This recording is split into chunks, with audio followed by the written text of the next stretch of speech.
नमस्कार, मैं हूं आपके साथ कविता राणा। मंदिरों का देश भारत और भारत के हिंदू हृदय सम्राट प्रधानमंत्री नरेंद्र मोदी, पूरी दुनिया की निगाहें इन्हीं पर टिकी हैं, क्योंकि भारत से ज्यादा भरोसेमंद देश कोई और नहीं और मोदी की टक्कर में फिलहाल कोई नहीं। ये पीएम मोदी की मंदिर नीति का कमाल है, जो आज इस्लामिक धरती पर हिंदू मंदिर की भव्यता सातवें आसमान पर है।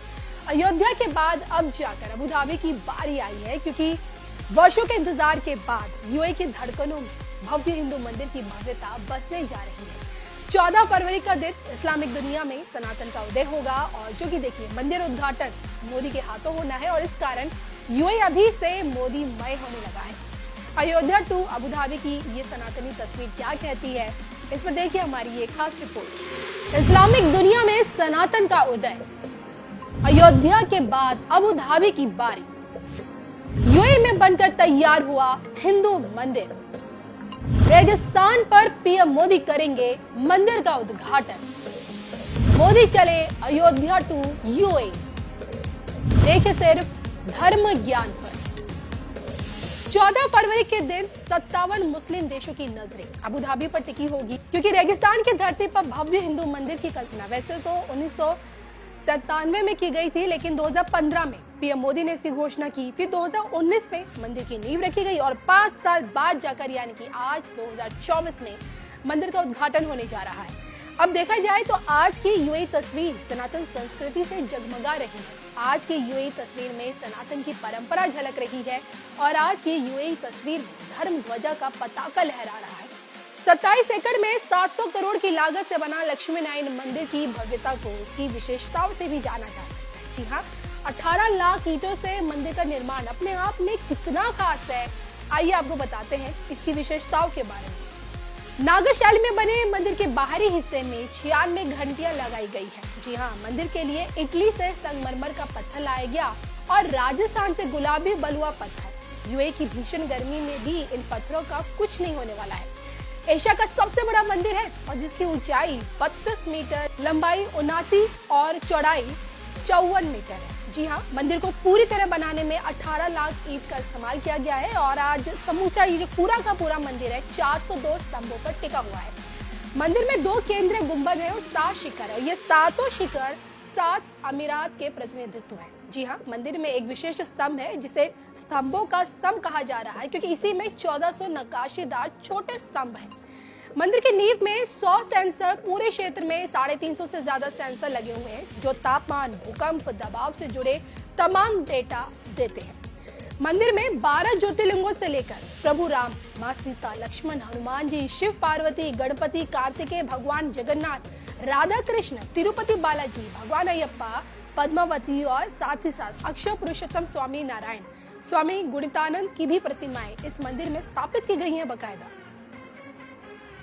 ये जो मंदिर हम देख रहे हैं, ये BAPS हिंदू मंदिर, ये यहाँ यूनाइटेड अरब एमिरेट्स का सर्वप्रथम ट्रेडिशनली स्टोन का, पत्थर का बना हुआ ये सुंदर मंदिर है।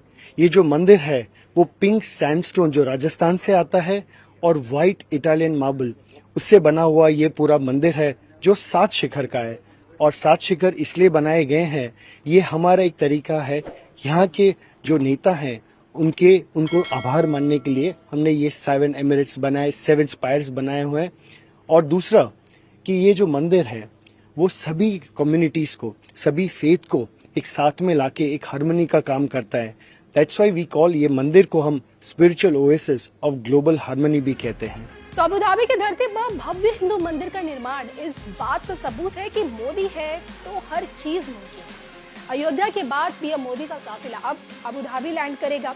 मोदी अपने 2 दिवसीय यूएई दौरे में न सिर्फ स्वामी लक्ष्मी नारायण मंदिर का उद्घाटन करेंगे, बल्कि भारतीय समुदाय को भी संबोधित करेंगे। शेख जायद स्टेडियम में एहलान मोदी कार्यक्रम एक ग्रैंड लेवल पर आयोजित किया गया है, और इसी के साथ दोनों मुल्कों के बीच द्विपक्षीय वार्ता होगी। आप कह सकते हैं कि धर्म पथ पर चलकर पीएम मोदी यूएई से कूटनीतिक संबंधों को मजबूती दे रहे हैं। भारत से 2500 किलोमीटर दूर, 200 मील दूर इस्लाम की मिट्टी पर भव्य हिंदू मंदिर की उपस्थिति ये दर्शाती है, ये बताती है कि समावेशी सनातन में सबका कल्याण है। भाग्य है मैं आज अबू धाबी में आने वाले महीनों में लोकार्पित होने वाला स्वामीनारायण संप्रदाय की ओर से बनाए जाने वाला हिंदू टेम्पल को, हिंदू मंदिर को आज दर्शन के लिए आया था। जब ये निर्माण हो रहा है उस समय में मेरे को इसकी दर्शन का सौभाग्य मिला। यहाँ मेरे को लगता है कि पहली बार भारतीय सभ्यता को आधुनिक तौर तरीके के साथ, टेक्नोलॉजी के साथ और वैश्विक आवश्यकता को ध्यान में रखते हुए विश्व की जो मानस है, विश्व की जो अवस्था है, उस समय में हमारी भारतीयता, हमारी वसुधैव कुटुंबकम की मूल तत्व, हमारी वेदों में लिखी गई मूल संस्कृति को इस मंदिर परिसर में प्रतिफलित किया गया है। मैं इसके लिए विशेष करके स्वामीनारायण संप्रदाय के समस्त पूज्य स्वामी जियों का आभार प्रकट करता हूं, जिन्होंने इस मंदिर का कल्पना किया। प्रमुख स्वामी जी ने कई दशक पहले इसके बारे में कल्पना किया था, जो आज साकार हो रहा है। मैं भारत की लोकप्रिय प्रधानमंत्री माननीय नरेंद्र मोदी जी का आभार प्रकट करूंगा। उनकी सहयोग से, उनकी नेतृत्व से ये मंदिर बन पा रहा है। मैं विशेष करके आबू धाबी की राजा महोदय को आभार प्रकट करना चाहूँगा, यहाँ की नेतृत्व को आभार प्रकट करना चाहूँगा। उनकी सहृदयता के कारण ये भूमि हम लोगों को मिली है, मंदिर आज बन रही है। केवल भारतीय मूल के लोग नहीं, केवल हिंदू लोग नहीं, उनमें से विश्व की सभी संप्रदाय, मत पंथ के लोगों की इसमें से आवेग जुड़ा हुआ है। इस मंदिर के निर्माण के समय में कई देशों के एम्बेसडर्स यहाँ पहुंचे हैं, कई देशों की कारीगर इस काम पे लगे हैं। Soon to be opened, the BAPS Hindu Mandir. It's a spiritual oasis for global harmony. And imagine a Muslim king donating land to a Hindu temple, where our project director is a Sikh, the lead architect is a Christian, where the construction company is Parsis, and where people of all faiths and people have joined together to create this mandir. In couple of months, the mandir will be opened. It is the first traditional stone mandir in Abu Dhabi and in this part of the region. It is going to spread harmony because we are actually creating 7 spires, 7 Shikhar.